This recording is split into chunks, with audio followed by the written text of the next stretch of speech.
नमस्कार, आप देख रहे हैं बाबा राष्ट्रीय न्यूज समय के साथ। सीबीएसई का बड़ा फैसला, 2026 से कक्षा 6 में तीसरी भाषा अनिवार्य। देश भर के केंद्रीय माध्यमिक शिक्षा बोर्ड यानी सीबीएसई स्कूलों में पढ़ने वाले छात्रों के लिए एक अहम बदलाव होने जा रहा है। सीबीएसई ने 2026-27 शैक्षणिक सत्र से कक्षा 6 से तीसरी भाषा शुरू करने का निर्णय लिया है। यह फैसला राष्ट्रीय शिक्षा नीति 2020 और स्कूल शिक्षा के लिए राष्ट्रीय पाठ्यचर्या रूपरेखा 2023 की सिफारिशों के आधार पर लिया गया है। नई व्यवस्था के तहत छात्रों को 3 भाषाएं पढ़नी होंगी, जिसमें कम से कम 2 भारतीय भाषाएं अनिवार्य होंगी। अंग्रेजी को माना जाएगा विदेशी भाषा। इस नई प्रणाली में अंग्रेजी को विदेशी भाषा माना जाएगा। इसका मतलब यह है कि अगर किसी स्कूल में अंग्रेजी पढ़ाई जाती है तो उसके साथ 2 भारतीय भाषाएं भी पढ़ाई जाएंगी। इसके अलावा स्कूल चाहें तो फ्रेंच, जर्मन जैसी अन्य विदेशी भाषाएं भी विकल्प के रूप में शामिल कर सकते हैं।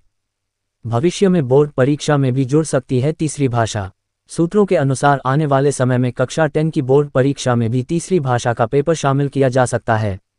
संभावना है कि 2031 से बोर्ड परीक्षा में छात्रों को 3 भाषाओं की परीक्षा देनी पड़ सकती है। अभी तक छात्रों को आमतौर पर 2 भाषाओं के पेपर देने होते हैं। नई किताबें और क्षेत्रीय भाषाओं पर जोर। सीबीएसई नई नीति के अनुसार नई पाठ्यपुस्तकें तैयार करेगा। तमिल, तेलुगु, मलयालम, कन्नड़, गुजराती और बांग्ला जैसी कई भारतीय भाषाओं के लिए पढ़ाई सामग्री उपलब्ध कराई जाएगी। इसका उद्देश्य भारतीय भाषाओं को बढ़ावा देना और सांस्कृतिक पहचान को मजबूत करना है। मिडिल स्कूल में भाषा सीखने पर ज़्यादा समय। नई शिक्षा नीति के अनुसार कक्षा 6 से 8 के दौरान छात्रों को नई भाषा सीखने के लिए पर्याप्त समय दिया जाएगा ताकि वे उस भाषा में बुनियादी बातचीत करना सीख सकें। चैनल को सब्सक्राइब नहीं किए हैं तो चैनल को सब्सक्राइब करें और खबरों के साथ बने रहें। कक्षा 9 और 10 तक जारी रहेंगी तीनों भाषाएं।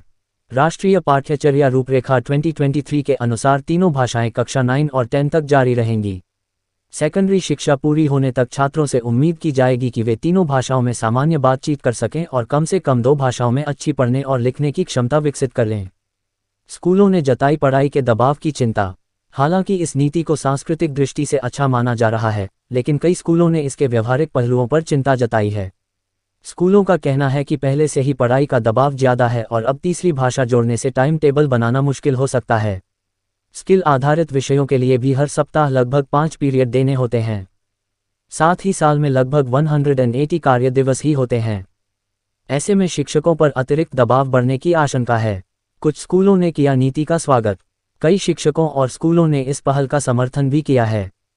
उनका कहना है कि तीसरी भाषा सीखने से छात्रों की भाषाई क्षमता बढ़ेगी और वे भारत की विविध संस्कृति को बेहतर तरीके से समझ पाएंगे।